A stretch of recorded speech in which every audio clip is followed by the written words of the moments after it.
खुदावंद के कलाम के लिए हम ज़ोरदार तालियां बजाएंगे।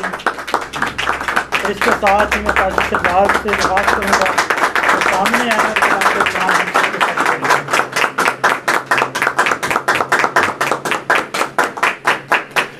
जोरदार तालियां खुदा के जिंदा कलाम के लिए।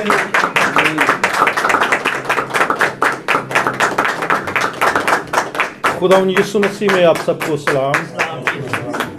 खुदा का शुक्र है कि जिसने हमें अपने हजूर में आने का ये कीमती मौका बख्श दिया। तशरीफ रखें। खुदा का शुक्र है, जितना भी किया जाए कम है, क्योंकि वो क्यों हमें इस दुनिया में रख रहा है हम नहीं जानते। वो ही जानता है जो दिलों और गुर्दों को जांचने वाला खुदा है। सोचों को समझता है, ख्यालों को समझता है, हमारे इरादों को समझता है और हमें अपने जलाल के लिए, अपने कलाम के लिए भी इस्तेमाल करता है।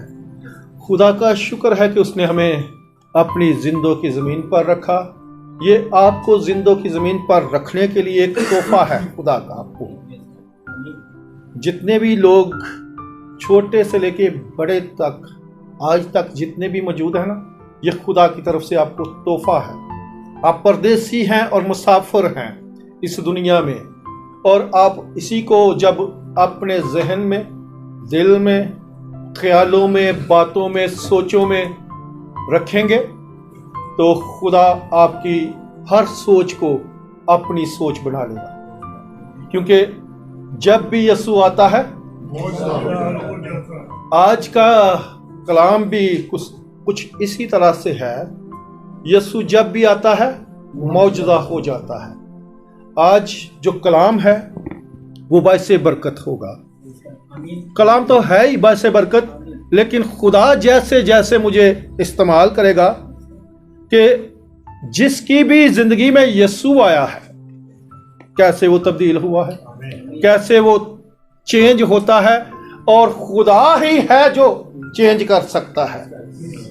हम जितने भी खादमीन हैं, खिदमत गुजार लोग हैं, हम ये सोचते हैं, जैसे भाई ने भी स्टार्टिंग में बताया और एक गुफ्तगू भी हो रही थी कि किसी को भी आजकल कोई शिफा मिलती है तो तमाम खादमीन जो दुआ करते हैं, कलाम करते हैं, वो कहते हैं ये मेरी दुआ के वसीला से मौजूदा हुआ है। अभी हमने गाया यीशु जब भी आता है तो यीशु आएगा तो मौजूदा आएगा, लेकिन खादम आएगा तो मौजूदा भी हो सकता है, लेकिन अपने आप को झुकाएगा तो वो कहेगा कि यीशु ही काम कर रहा है, तो फिर वो मौजूदे हो जाते हैं।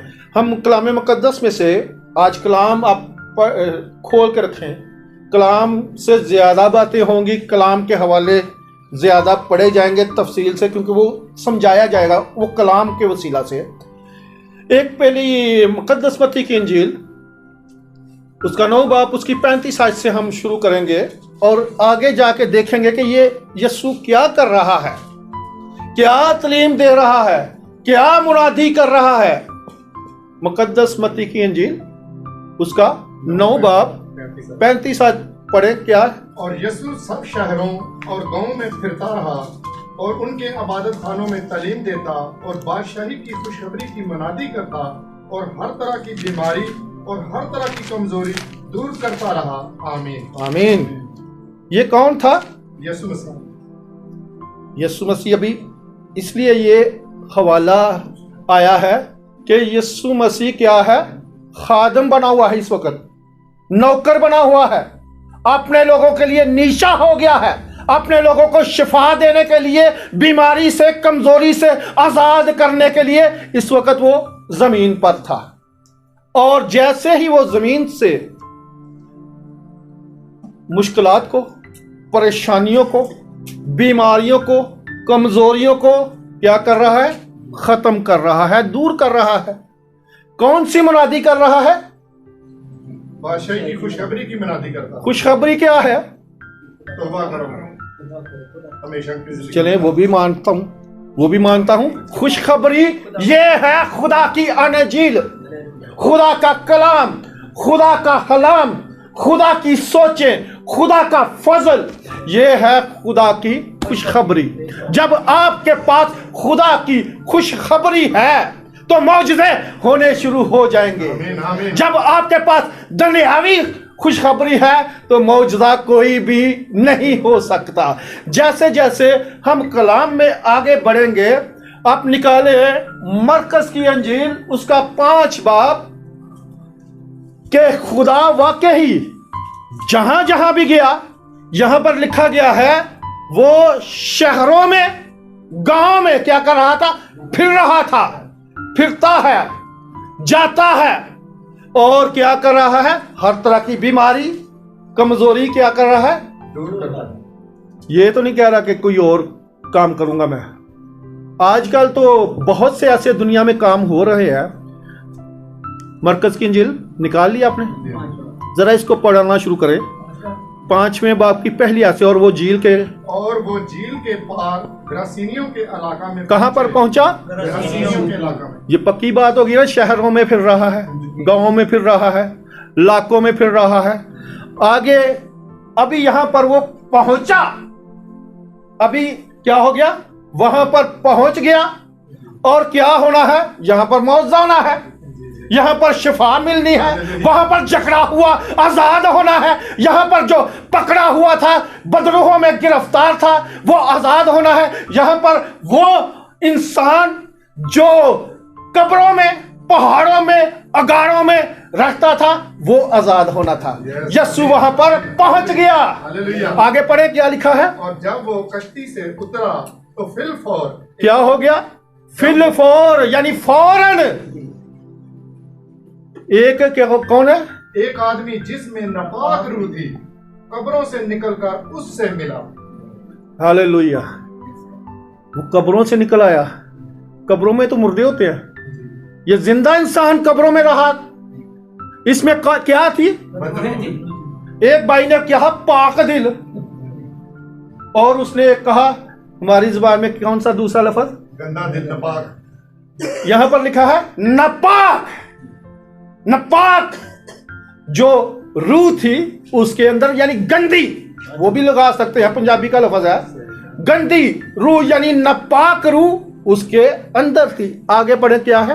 वो कब्रों में रहा करता था और अब कोई उसे जंजीरों से भी ना बांध सकता था, क्योंकि वो बार बस यहाँ पर ठहरे जरा। जंजीरों से बांधा गया था। आमीन। आमीन। किन से बांधा गया? बेड़ियां, जंजीरा कौन सी है? कौन सी है पता है आपको? लोहे की बेड़ियों। किनको बांधा जाता है पता है? जो पागल होते हैं। यस, पागल भी होते हैं, जो खुदा के इनकारी भी होते हैं। और दुनियावी सोच में जाए ना तो जिन लोगों ने बड़े बड़े जराइम किए होते हैं वो जेलों में जाते हैं और उनके पीछे एक पूरा गैंग होता है, उनके पीछे भी पूरा गैंग होता है और उसको आजाद कराने वाले उसकी गैंग के जो पीछे वाले लोग हैं उसके साथ होते हैं कि कब इसको अदालत में पेश किया जाए, पेशी में पेश किया जाए तो हम इसको आजाद करवाए। वो अपनी सोच से आगे पढ़े क्या लिखा है? वो बेड़ियों और जंजीरों को क्या करता था? तोड़ता था, टुकड़े टुकड़े करता था और कोई भी उसे काबू में ना ला सकता था। अब देखें कौन काबू में ला सकता था? अब उसको जब यीशु उस शहर में पहुंचा, उस इलाके में पहुंचा, जकड़ा हुआ, बंधा हुआ, लोगों को वो नुकसान देता होगा, पक्की बात है। जब बेड़ियां होती हैं, जंजीरें बांधी जाती हैं ना किसी को, वो जरूर नुकसान देता होगा। यहां पर एक श्योर बात है, पक्की बात है, और इसलिए तो उसको बांधा करते थे, लेकिन वो काबू में नहीं आ रहा। अब यीशु शहर में पहुंच गया और वो आगे पढ़ते जाए जरा थोड़ा। और वो हमेशा रात दिन कब्रों और पहाड़ों में चलाता और अपने तय पत्थरों से जख्मी करता था। आमीन। क्या करता था? अपना जिस्म भी जख्मी करता था, अजियत देता था। अपने आप को भी नुकसान पहुंचाता। कौन ये अजियत दे सकते हैं? नापाक जो नापाक रूहें हैं, गंदी सोच वाले, गंदे इरादे वाले, गंदी हर तरह की जो बीमारी किसी को लग सकती है ना, वो लगाने वाले थे उसके साथ। यहां पर आगे लिखा है, जब वो आगे चलता गया, कुछ शार्ट करूंगा, तो वहां पर नामी आज पढ़े जरा। फिर उसने उससे पूछा, तेरा नाम क्या है? उसने उससे कहा, मेरा नाम लश्कर है, क्योंकि हम बहुत हैं। हालेलुया। क्या नाम है? लश्कर। मैं दुनियावी बंदा दसिया ही ना, ਜਿਹੜਾ ਜਰਾਇਮ ਤੇ ਗੰਦੀਆਂ ਕੰਮਾਂ ਤੇ ਗੰਦੀਆਂ ਸੋਚਾਂ ਤੇ ਫੜਿਆ ਜਾਏ ਤਾਂ ਉਹਦੇ ਪਿੱਛੇ ਉਹ ਕੱਲਾ ਨਹੀਂ ਹੁੰਦਾ। ਤੇ ਇਹ ਵੀ ਜਦੋਂ ਆਇਆ ਹੀ ਨਾ, ਇਹਦੇ ਅੰਦਰ ਕੱਲਾ नहीं सी। कौन था? लश्कर। यहाँ पर मुकद्दस मत्ती की इंजील भी जरा देखें, 8 बाप उसकी, यही जो बंदा है, यही जो वाकया है, क्या लिखा गया है वहां पर भी 8 बाप की 28 आयत से पढ़े मुकद्दस मत्ती की इंजील से। जब वो उस पार गदरीनियों के मुल्क में पहुंचा। कौन से मुल्क में? वही है मुल्क, वही इलाका, वही शहर। तो क्या कर रहा था? 2 आदमी जिनमें बदरूहें थी कब्रों से निकलकर उससे मिले। यहाँ पर 2 आदमी, वहां पे 2 आदमी, 2 आदमी, लेकिन ये एक आदमी ईमान लेकर आने वाला है, नजात लेने वाला है, आजाद होने वाला है। अब ये कब्रों से निकल कर उससे मिले। वो क्या थे? उनका मिजाज थे बड़े पैड़े, जिन्हों का कोई मजाज नहीं। जेड़ा कोई भी मिलता है ना, आप देख ले, जिसके अंदर कोई गंदी बदरूह होगी ना, गंदी रूह होगी, गंदी सोच होगी, वो ऊंचा ऊंचा बोलेगा प्रेशर करने के लिए, ताकि ये दबाया जाए। और अक्सर यही है, मैंने यही देखा, और यही वो प्रेशर करने के लिए आवाज को ऊंचा करते हैं। लेकिन जो खुदा जैसे कहते हैं ना, दुआ सिर्फ छोटी सी होती है, 2 लफ्ज की। यीशु जब भी आता है मौजूदा होता है। यहां पर उसने ऐसे मिजाज वाले आदमी थे कि उनको कोई काबू में नहीं कर सकता था। अब यीशु ने यहां पर क्या करना है? उस वक्त वो चलाए, 29 आयत देखे क्या है, और देखो उन्होंने चलाकर कहा, है खुदा के बेटे, हमें तुझसे क्या कहा। यहां पर क्या कहा जा रहा है? कौन उनको कह रहा है? खुदा के बेटे। वो जानता था जो उसके अंदर काम कर रहा है, गंदी रूह, गंदा लश्कर, वो जानता है। इसी तरह जो गंदे काम करने वाले लोग हैं वो सब जानते हैं, और हम भी यही सोच रखते हैं कि वाकई यीशु क्या होगा, आज इसकी जिंदगी में मौजूदा करेगा। तो वो जानते हुए लश्कर था, बड़ा गैंग सी। आगे मरकज की इंजील में इस गैंग की तादाद लिखी गई है, इस गैंग की तादाद लिखी गई है मरकज की इंजील में। लूका की इंजील में लिखी गई है। मरकज से हम चल रहे हैं ना, लूका की इंजील में इसकी तादाद लिखी गई है 8 बाब की 26 आयत। देखिए जरा, लूका की इंजील 8 बाब 26 आयत के कितनी तादाद थी। फिर वो ग्रासीनियों के इलाका में जा पहुंचे, जो उस पार गलील के सामने है। जब वो किनारे पर उतरा तो उस शहर का एक मर्द उसे मिला जिसमें बदरूहें थी, और उसने बड़ी मुद्दत से कपड़े ना पहने थे, और वो घर में नहीं बल्कि कब्रों में रहा करता था। वो यीशु को देखकर चिल्लाया और उसके आगे गिरकर बुलंद आवाज से कहने लगा, ऐ यीशु, खुदा ताला के बेटे, मुझे तुझसे क्या काम। आमीन। ये देखे, यहां पर भी वो पक्की बात हो गई, उधर भी खुदा का बेटा कहा गया, यहां खुदा ताला का बेटा, यानी जो सब की सोच को समझता है, जो सब के अंदर आ सकता है, वो खुदा ताला का बेटा यीशु है। आज आपके अंदर आएगा तो मौजूदा होगा। आगे पढ़े क्या है सर? वो यीशु को देखकर चिल्लाया और उसके आगे गिरकर बुलंद आवाज से कहने लगा, ऐ यीशु, खुदा ताला के बेटे, मुझे तुझसे क्या काम। तेरी मिन्नत करता हूं कि मुझे अजाब में ना डाल। क्योंकि वो उस नापाक रूह को हुक्म देता था कि इस आदमी में से निकल जा, इसलिए कि उसने उसको अक्सर पकड़ा था और हर चंद लोग उसे जंजीरों और बेड़ियों से जकड़कर काबू में रखते थे, तो भी वो जंजीरों को तोड़ डालता था और बदरू उसको बियाबानों में भगाए फिरती थी। यीशु ने उससे पूछा, तेरा क्या नाम है? उसने कहा, लश्कर, क्योंकि उसमें बहुत सी बदरुएं थीं। और वो उसकी मिन्नत करने लगी कि हमें अथाह गड्ढे में जाने का हुक्म ना दे। वहां पहाड़ों पर सूरों का एक बड़ा गौल चल रहा था। उन्होंने उसकी मिन्नत की कि हमें उनके अंदर जाने दे। उसने उन्हें जाने दिया और बदरुएं उस आदमी में से निकलकर सूरों के अंदर गईं और गौल कड़ाड़े पर से झपटकर झील में जा पड़ा और डूब मरा। यह माजरा देखकर चराने वाले भागे और जाकर शहर और देहात में खबर दी। लोग उस माजरे के देखने को निकले और यीशु के पास आकर उस आदमी को जिसमें से बदरुएं निकली थी, कपड़े पहने और होश में यीशु के पांव के पास बैठे पाया और डर गए। और देखने वालों ने उनको खबर दी कि जिसमें बदरुएं थी वो किस तरह अच्छा हुआ। आमीन। यहाँ पर जो भाई इश्तियाक ने इतना लंबा हवाला पढ़ा है, यहाँ पर क्या हो गया? वो क्या हो गया? बदरूहें, लश्कर निकल गया। और ये भी 2000 के पास थी ये बदरूहें उसके अंदर, एक दो नहीं, 2000 के पास थी। अभी अगर जाए ना हम तादाद में तो 2000 तो बहुत ज़्यादा है। एक दो हो तो हम खादमीन डर जाते हैं, भाग जाते हैं, डर जाते हैं। लेकिन जब यीशु आया, हालेलुया, अब यीशु का काम है बचाना, छुड़ाना और संभालना। और जैसे ही यीशु आता है ना, वाकई मौजूद है। ये एक दो नहीं, बल्कि इस हवाले को अगर हम देखें ना, यहाँ पर अगर चलते जाए ना, 21वीं आयत से जब यीशु फिर कश्ती में पार गया, तो मरकज की इंजील में है, 5वें बाब की, मरकज की इंजील 5वें बाब की जी। जब यीशु फिर कश्ती में पार गया तो बड़ी भीड़ उसके पास जमा हुई और वो झील के किनारे था।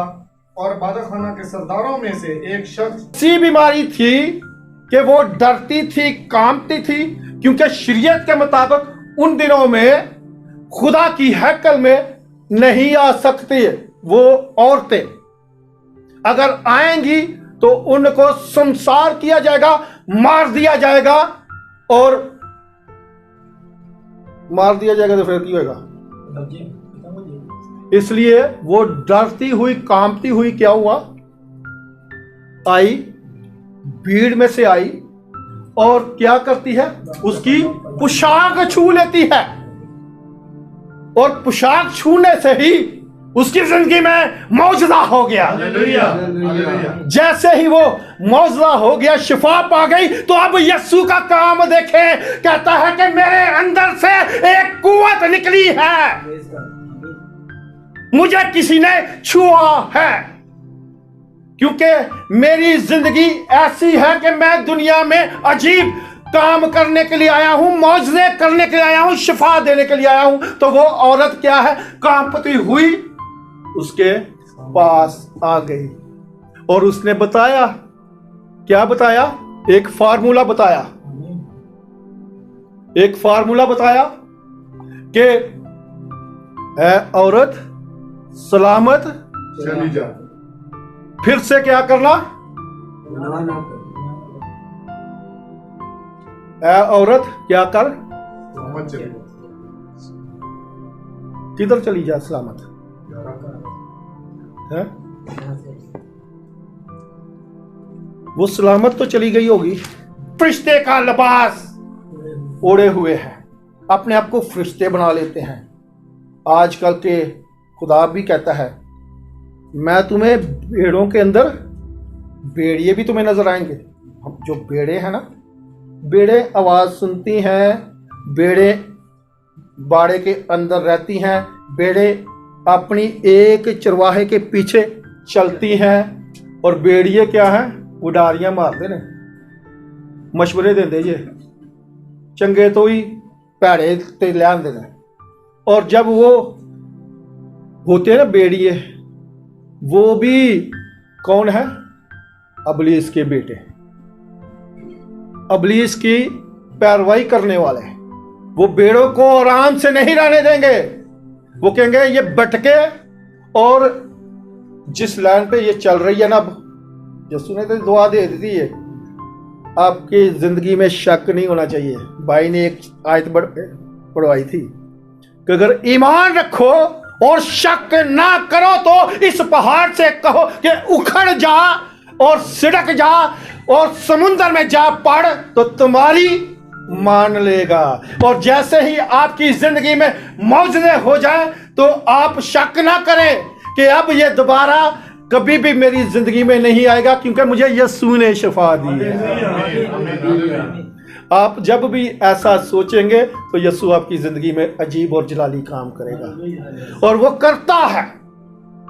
जो उसने शिगिर्दों को चुना और सूलों को चुना, उन्होंने भी वही काम किए, उन्होंने भी वही काम किए। किसी और को जो यीशु के पीछे चलते हैं, अब यीशु जहां पर मौजूद करता है, अब यार की बेटी जो है, यार की बेटी जो है ना, वो क्या है, वहां पर उस घर में जाता है खुदावन यीशु मसीह, और क्या करता है, वहां पर पहुंचकर 41वीं आयत पढ़ें जरा, 5वें बाब की, मरकज। और लड़की का हाथ पकड़कर उससे कहा, तलाता कुमी, जिसका तर्जमा है, ऐ लड़की मैं तुझसे कहता हूं उठ। आमीन। आगे भी पढ़े 42। वो लड़की फिलफौर उठकर चलने फिरने लगी, क्योंकि वो 12 बरस की थी। इस पर लोग बहुत ही हैरान हुए। फिर उसने उनको ताकीद से हुक्म दिया कि ये कोई ना जाने, और फरमाया कि लड़की को कुछ खाने को दिया जाए। आमीन। अब ये लड़की जो मर गई थी, आपको पता है यहूदी कल्चर में क्या है, ये लड़की मरी, बाहर उससे पहले ऊपर पड़े ना हुल्लड़ है, शोर जोश शोर गुल कर रहे ने, बड़ा नाच रंग भी करते होंगे, खुशियां मनाते ने, क्योंकि वो ये सोचते हैं कि खुदा के पास गई है। उनका ये भी कल्चर है, वो सऊदियों का भी यही कल्चर है। अल्लाह करीम है, अक्सर यही कहते हैं माफ़ी मौत है, नहीं तो हम किसी को कहे ना, सऊदी अक्सर कहते हैं कोई मुद्दत के बाद मिले ना, 4 दिन के बाद ही मिल लो, मुद्दत क्या, तो वो कहेंगे तो माफ़ी मौत, यानी अंता माफ़ी मौत के तू मरिया नहीं, तेनू मौत नहीं आई, तो किन्ना को सऊदिया नू खाएगा, उनकी सोच में ये है। तो यीशु ऐसा नहीं, यीशु फिर भी तकीद ही करता रहा। जिसके पास गया उस घर में शिफा दी, निजात दी, बरकत दी, और खुदा ने उनको उठा खड़ा किया। लड़की 12 साल की थी, अब उसको हुक्म दिया जाता है कोई शिफा पाइएगा ना, मैं शिफा पा रही हूँ, उनकी दवाइयाँ दी हानू लोड़ नहीं, ये नहीं करना, सब कुछ की जरूरत है। यहाँ पर यीशु ने हुक्म दिया था कि लड़की को क्या करो, कुछ खाने को दिया जाए। वो दवाई ही है, रोटी दवाई जे, रोटी ना खाओ मर जाओगे है, कहते कोई रोटी का नशा करता है तो कोई दूजे नशे करता है, लेकिन हम यीशु का नशा करें तो आपको तब्दील कर देगा। आप देखें ऐसे बंदे को जो तबाही बर्बादी चाहता था, कलीसियों की, मसीही लोगों की, मसीही कल्चर की, मसीह की जिंदगी को तबाह बर्बाद करना चाहता था, वो कौन था? पौलुस। उस वक्त चलिए अभी तो हम पौलुस ही पढ़ा ना, सौल पहले था और बाद में पौलुस हो गया, सौल से पौलुस बन गया, गंदा था अच्छा हो गया। और जैसे ही आप पहले, उससे पहले पतरस खुदा का चहेता, खुदा से हर वक्त सवाल जवाब करता रहता था, सवाल भी करता ही, किसी टाइम जवाब भी देता है। तो क्या अमाल की किताब उसका 3 बाब उसकी पहली 4 आयतें जरा पढ़े, क्या लिखा है उसमें। नसरीन के साथ पढ़ेंगे जरा।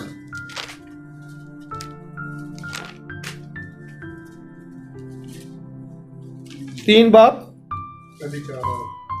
पतरस और यूहन्ना। दुआ के वक्त यानी तीसरे पहर हैकल को जा रहे थे और लोग एक जन्नत के नमले को ला रहे थे जिसको हर रोज हैकल के उस दरवाजा पर बिठा देते थे जो खूबसूरत कहलाता है, ताकि हैकल में जाने वालों से भीख मांगे।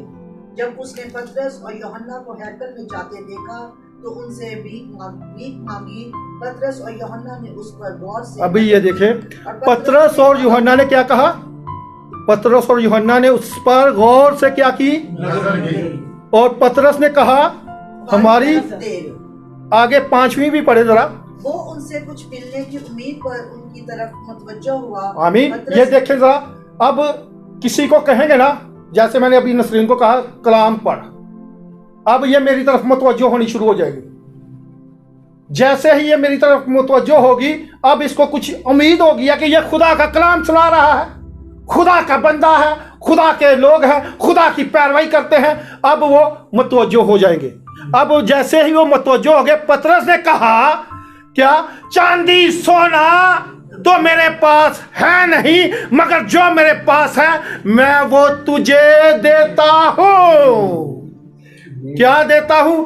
यीशु मसीह नासरी के नाम से चल फिर। हालेलुया। ये मौजूदा था।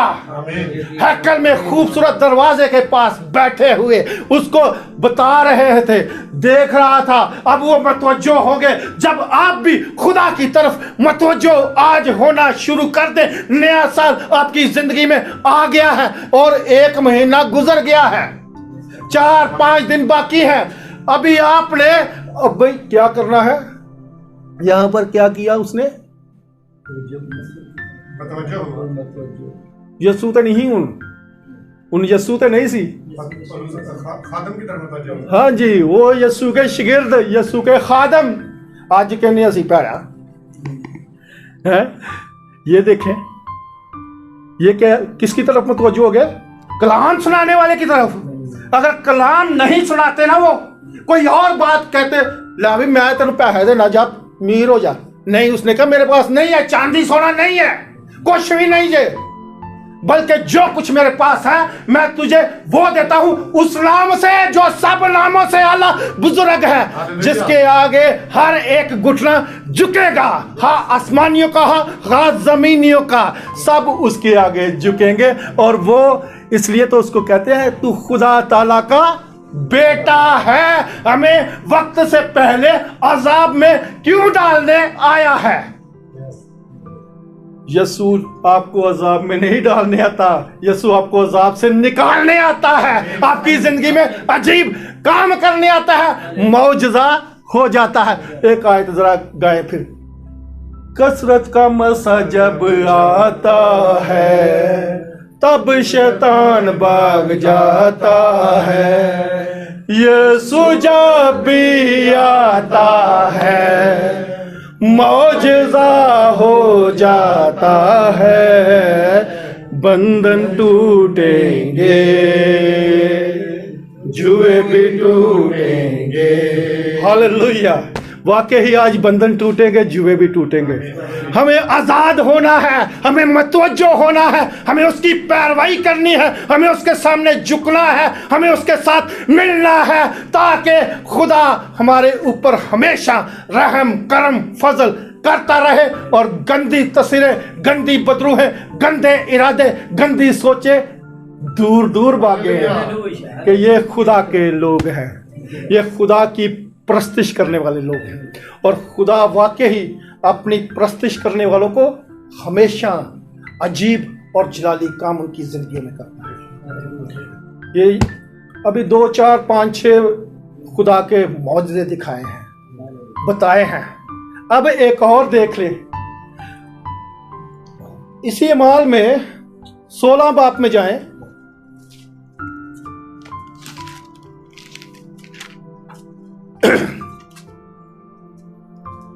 अगर हम 16 बाब की 19 आयत से पढ़ना शुरू करें, जब उसके मालिकों ने देखा जब उसके मालिकों ने देखा कि हमारी कमाई की उम्मीद जाती रही, तो पौलुस और सिलास को पकड़कर हाकिमों के पास चौकी में खींच ले गए।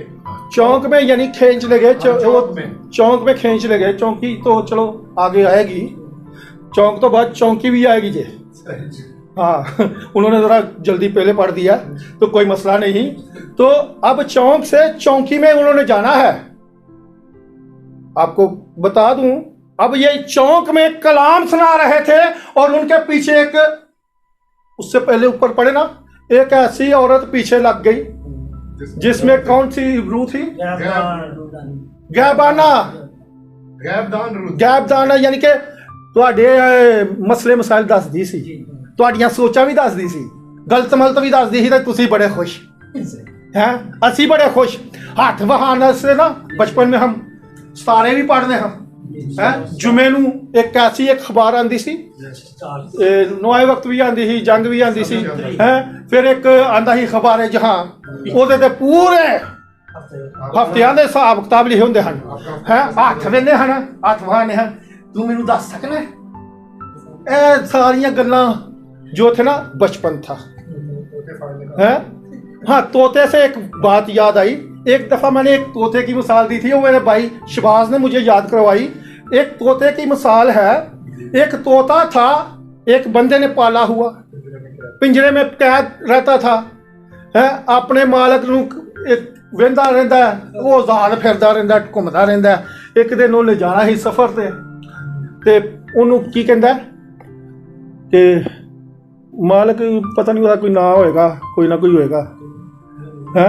तो उसको कहता है कि अभी तुम जा रहे हो सफ़र पर, रास्ते में तुझे एक जंगल मिलेगा और वहाँ पर तुझे बहुत से मीर तोता एक मिलेगा। तोते बहुत से मिलेंगे लेकिन एक मीर तोता होगा, जो यानी इस्लाम जमात इस्लामिया का एक मीर होता ना, तो एक सरदार मिलेगा, तोता मीर मिलेगा। तो उससे कहना कि तेरा जो गुलाम तोता है ना, वो बड़ी मुसीबत में है। तो जैसे ही तू उसको ये पैगाम देगा तो वो कोई ना कोई मेरे लिए पैगाम तो भेजेगा। वो कहता यार तोतियां की ज़बान दे तोते ही समझेंगे। लेकिन वो चला जाता है, रास्ते में जंगल मिलता है, वो भूल जाता है और वापसी में जब आता है ना, तो उसको वो इस जंगल मिलता है दोबारा से। कहता यार मेरे तोते ने तो कहा कि मेरे मीर नू कह दी कि तेरा तोता बड़ी मुश्किल दे विच, गुलामी दे विच फसिया जावे, ते वो तेनू कोई पैगाम तो देगा ही। लेकिन जैसे ही उस तोतों में कहता है कोई तुम्हारे में कोई मीर तोता है तुम्हारा, वो 5-6 तोते थे उस शाख पर बैठे हुए। तो जैसे ही कहता तुम्हारे तोते ने, जो मेरे पास तोता मेरे घर में है, आप लोगों के लिए, मीर के लिए पैगाम भेजा है। तो वो कहता है कौन सा पैगाम है? वो कहता है तुम्हारा वो तोता जो मेरे पास रहता है ना, वो बड़ी मुश्किल में है, कैद में है, परेशानी में है, उसके लिए कोई पैगाम है। वो क्या करते हैं, वो पहला डिगदा, दूजा भी डिगदा, तीजा भी, चौथा भी, पंजवां भी, सारे डिग पेंदे ने दरख्त तो थले। कहंदा ते सारे मर गए बेचारे, इन्होंने की पैगाम देना। अब जैसे ही वो पूछता, उसका तोता घर में पहुंच के तो उसको पूछता है क्या मेरे मीर तोते ने कोई पैगाम भेजा है? उन्हें कहा यार मीर तोता भी मिले ही, ਉਹਦੇ ਨਾਲ ਉਹਦੇ छोटे भी तोते मिले हैं, लेकिन मैंने जैसे ही तेरा कलाम उनको पहुंचाया, वो पैगाम पे पहुंचाया, या कलाम मैं क्या है, कलाम भी वही है, पैगाम भी वही है, तो कलमा भी यसू है। तो जैसे ही तेरा कलाम या तेरा पैगाम मैंने उनको पहुंचाया, तो वो सब नीचे गिर गए, मर गए हैं। तो तेरे लिए कोई कलाम नहीं। उसने जैसे उस तोते ने सुना, वो भी मर गया। और अब जैसे ही कहता यार केड़ा पैगाम सी, इन्हू भी बड़ा दुख लगा। वो जैसे ही उसको पकड़ के पिंजरे से बाहर निकाल के ऐसे फेंकता है, उड़ कर चला जाता है। वो चला जाता है, आजाद हो जाता है और अपने उन तोतों के पास ये पैगाम आपको यीशु देता है कि अगर तुमने मेरे साथ मिलना है, आजाद हो जाओ, तमाम गंदी तस्वीरों से बाहर निकल जाओ, तुम्हारी जिंदगियों में अजीब और जलाली काम होंगे। ये है आपको आपका अमीर यीशु पैगाम देता है। मरने के बाद पूरी आपके लिए नई यरूशलेम उतरने वाली है, जिसमें आपने दाखिल होना है, जिसमें आपने रहना है, और वहां पर आप फरिश्तों के नारे गाएंगे, कदूस कदूस, हालेलुया, प्रेज द लॉर्ड। खुदावंद आपको बरकत दे, क्योंकि वो चाहता है कि आप बरकतें लें। जैसे ही ये क्या होगी, निकल आओ, हाथ वहां तो ही पिंजरे तो बाहर निकलो, यस्सू दे नाल मिलो, यस्सू से शिफा लो, यस्सू से मिलो, और यस्सू आपको आजाद करेगा, क्योंकि जहां खुदा का रूह है वहां पर क्या है, आजादी है। आगे जरा पढ़े, जरा ये मरकज अमाल की किताब में देंगे हम थोड़ा आगे 25वीं आयत से शुरू करें। आधी रात के करीब पलूस और सिलास दुआ कर रहे और खुदा की हमद के गीत गा रहे थे और कैदी सुन रहे थे। अब देखे ये कौन सा वक्त है, आधी रात का। ये क्या कर रहे हैं दोनों, हमद के गीत गा रहे हैं और दुआ कर रहे हैं। दुआ कर रहे हैं। आजाद सन, इन्होंने यीशु को कबूल किया, यीशु मिला। कहां पर मिला था सौल को, जो आगे आपने मुझे सही नाम बताया उसका सौल था। कहां पर सौल, नहीं, दमिश्क की राह पर जा रहा था, और कातिल तबाही बर्बादी था। वहां पर जाने को था कि जो मसीही लोग हैं उनको पकड़ूं, उनको कत्ल करूं, उनको सजाएं दिलाऊं, उनके साथ जुल्म करूं, और मेरा जो अमीर है, जो उसके ऊपर अमीर था ना, उसका जो बादशाह था कैसर, वो खुश हो। उस वक्त कैसर कहते थे ना उस हुकूमतों में, और आज भी वो बादशाह है। लेकिन हमारा बादशाह, जिसकी बादशाही कही गई है, वो बादशाह नहीं, बल्कि उसकी बादशाही का आखिर नहीं होगा। बादशाहों का बादशाह, वो बादशाहों का बादशाह, खुदावंदों का खुदा, हमारा निजात दहिंदा यीशु मसीह है। वो जिसकी जिंदगी में आएगा मौजज़ा करेगा, वो उसकी जिंदगी को बदल देगा। अब जैसे ही ये क्या हो गया, हमद के गीत गा रहे थे, कैदी सुन रहे थे। उथे कलीसिया नहीं सी, कैदी। अब ये भी कहां पर थे, इनको कैद में डाला। और आगे जरा पढ़े क्या है कि यकायक बड़ा भूचाल आया, यहाँ तक कि कैदखाना की नींव हिल गई, और उसी दम सब दरवाजे खुल गए और सब की बेड़ियां खुल पड़ी। आमीन। दरोगा जाग उठा। अब देखें यहां पर जब ये दुआ कर रहे थे, हमद के गीत गा रहे थे, और कैदी सुन रहे थे, वो भी उनकी जिंदगी भी आजाद होगी। कैदी पहले नंबर पे आजाद हुए। अब दरोगा भी सुन रहा था। वहां पर खुदा का रूह आ गया था, उनकी दुआ से, उनकी प्रस्तिश से, उनकी हमद से, उनके तरीकेकार से। ऐ नहीं कहना कि मैं कहते हैं तो बस गया जी, आजाद होना है तो तैयार है। आजाद होना तो आप मुश्किल में हो, परेशानी में हो, दुख की हालत में हो, बीमारी की हालत में हो, बिस्तर पर लेटे हो, बहाना नहीं ये चलना। अक्सर हम बहाने करते हैं, आज मेरे सिर पे दर्द है, पिछली दफा भी मैंने बताया था उसका इलाज है। आज मेरे सर में दर्द है, तेनों नहीं पता, पंजाबी आई है ना, तेनों मैं दस दे चुकिया। लेकिन ऐसी ऐसी जुबानें भी बोलते हैं, उस वक्त लोग परवाह ही नहीं हूं, हुण एडा लम्मा कलाम सुनांदा पिया, इन्हूं पता ही नहीं कि असीं इन्नी देर तो बर्दाश्त कर रहे हैं। लेकिन खुदा के बंदे कैदी वहां पर क्या कर रहे थे, पलूस और सिलास की सुन रहे थे, और उनके साथ हमद के गीत गा रहे थे ऊंची आवाज के साथ। और खुदा का रूह वहां पर आया, और वहां पर भूचाल आ गया, जलजला आ गया, नींव हिल गई और दीवारें कांपने लग गई। और दरोगा ने सोचा क्या, दरवाजे खुल गए, उनको बेड़ियों में जकड़ा हुआ था, बेड़ियां खुल गई, जंजीरें खुल गई और वो कैदी भी आजाद हो गए। उनके साथ बैठे थे।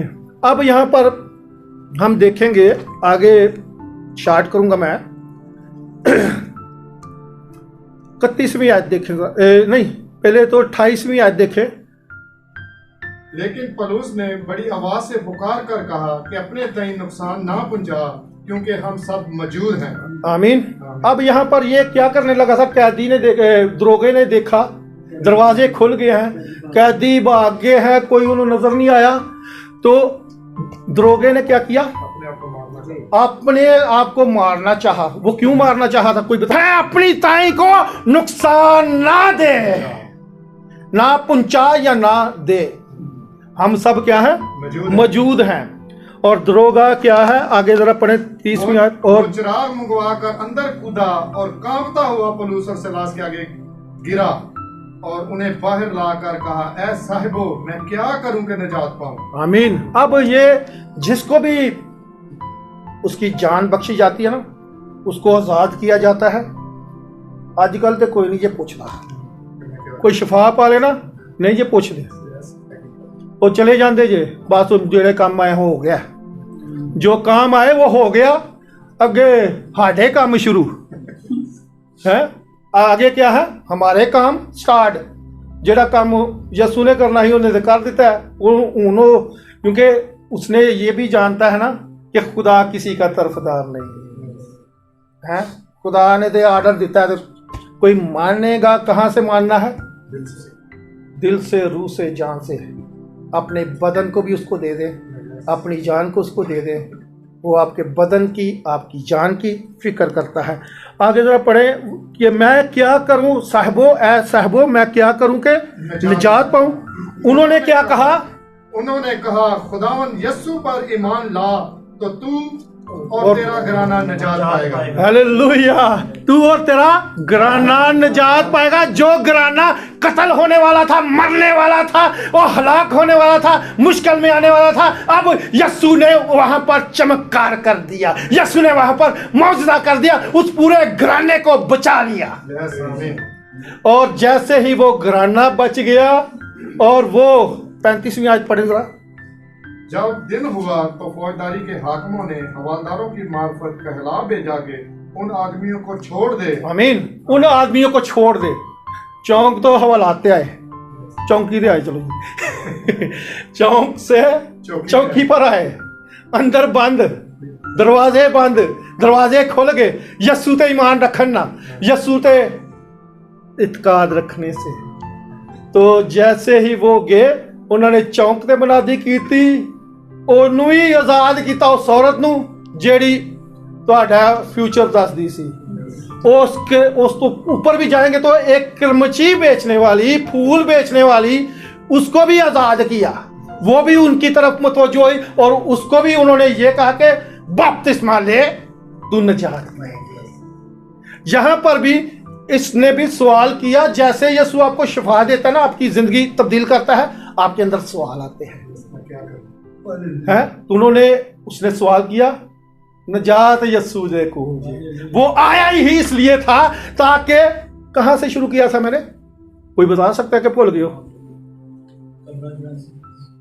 नहीं जी, मैं तो एक ऐसी जगह तो शुरू किया ही जरा ਇਹਦੇ ਨਾਲ हट के ही होना थोड़ा है, बल्कि मेरे हिसाब से गांव में फिरता रहा। हालेलुया। यानी इश्तियाक भाई नाल ही ने है। मुकद्दस मत्ती की इंजील उसका 9 बाब उसकी 35 आयत में मुनादी कर रहा है, इबादत खानों में शहर शहर क्या कर रहा था, और यीशु सब शहरों और गांवों में फिरता रहा, और उनके इबादत खानों में क्या करता था, तालीम देता था। कौन सी तालीम देता था? और बादशाह की खुशखबरी की मुनादी कर, और हर तरह की क्या करता था, बीमारी और कमजोरी दूर करता रहा। आमीन। हम भी आज बीमार थे, आज मुझे पता है बहुत से आज़ाद होंगे। आज का कलाम सुनने से बरकत मिली है, मुझे मिली है तो आपको भी मिली है। आमीन, आमीन। मैं ईमान रखता हूँ, यकीन रखता हूँ कि खुदा मौजज़ा करता है। यीशु जब भी आता है मौजज़ा होता है। वो आपको बदल देता है, आपके ख्यालों को बदल देता है, आपकी सोच को बदल देता है। यीशु के नाम से आमीन। अपनी कदमों पर खड़े होंगे, दुआ करेंगे।